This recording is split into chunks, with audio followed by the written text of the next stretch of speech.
Hello friends, સ્વાગત છે મારી કિચનમાં. તો આજે આપણે બનાવીશું ઠંડીમાં ગરમા ગરમ બાફેલા વગરની સિંગદાણાની ચાટ, અને ઘરમાં બધાને, બાળકોને અને બધાને ભાવે એવો ચાટ. તો ચાલો આપણે બનાવીએ. તો સૌ પ્રથમ પહેલાં તો તમે મારી ચેનલને સબસ્ક્રાઈબ ના કરી હોય તો મારી ચેનલને સબસ્ક્રાઈબ કરો, અને બાજુમાં જે બેલ આઇકન પ્રેસ દબાવવાનું છે તેને દબાવવાનું ના ભૂલતા. તો ચલો આપણે બનાવવાની શરૂઆત કરીએ.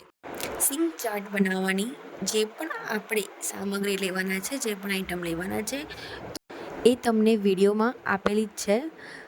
અને તમે આ રેસીપી જો એકવાર બનાવશો તો તમે વારંવાર બનાવશો. તો મેં અહીંયા બધી વસ્તુ લઈ લીધી છે.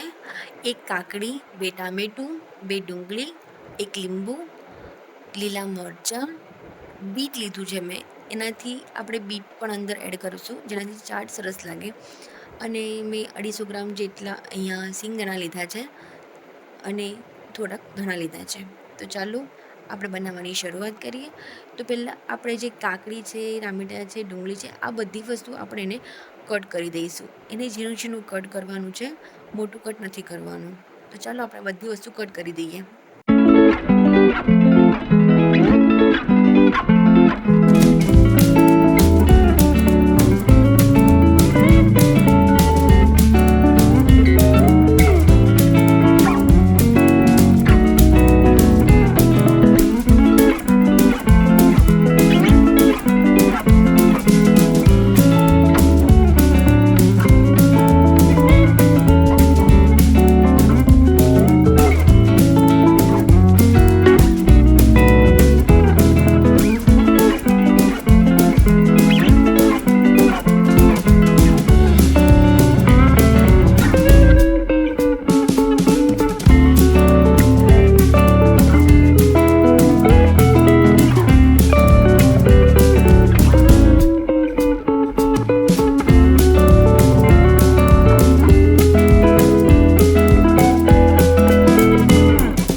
તો ફ્રેન્ડ્સ, આપણું અહીંયા બધું કટિંગ થઈ ગયું છે.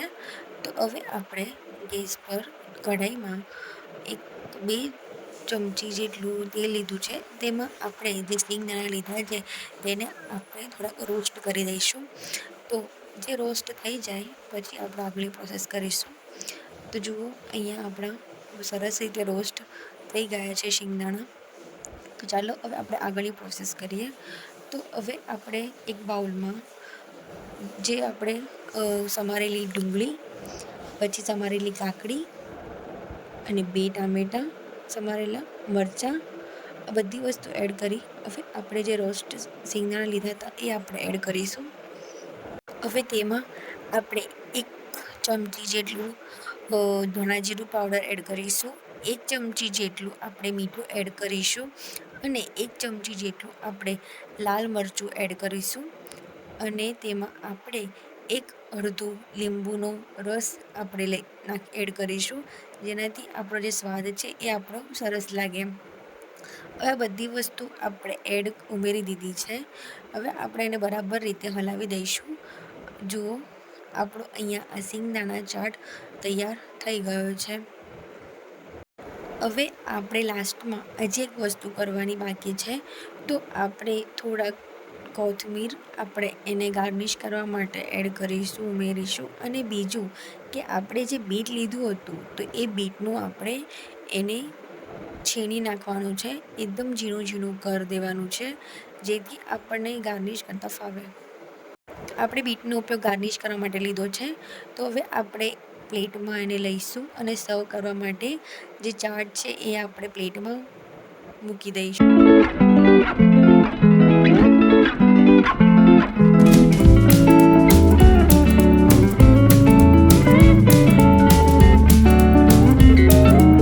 હવે આપણે તેમાં જે બીટ આપણે જે ઝીણું ઝીણું કર્યું હતું તો એ આપણે બીટને હવે ગાર્નિશ કરીશું. એટલે બીટના સ્વાદથી આપણો જે સિંગદાણા ચાટ છે એકદમ ટેસ્ટી લાગશે. તમે બીટનો ઉપયોગ કરી શકો છો. અને ફરીથી આપણે એને ગાર્નિશ કરીશું. તો તો જુઓ આપણું અહીંયા જે સિંગદાણા ચાટ તૈયાર. તો તમે પણ આવો બનાવો, અને એકવાર બનાવશો તો વારંવાર બનાવશો. તો મારી વિડીયોને સબસ્ક્રાઈબ કરવાનું બિલકુલ ના ભૂલતા, અને શેર કરવાનું તો બિલકુલ ના ભૂલતા, અને બેલ આઇકન પ્રેસ દબાવજો, જેનાથી અવનવા બધા વિડીયો તમારા સુધી પહેલાં પહોંચે. Thank you for watching.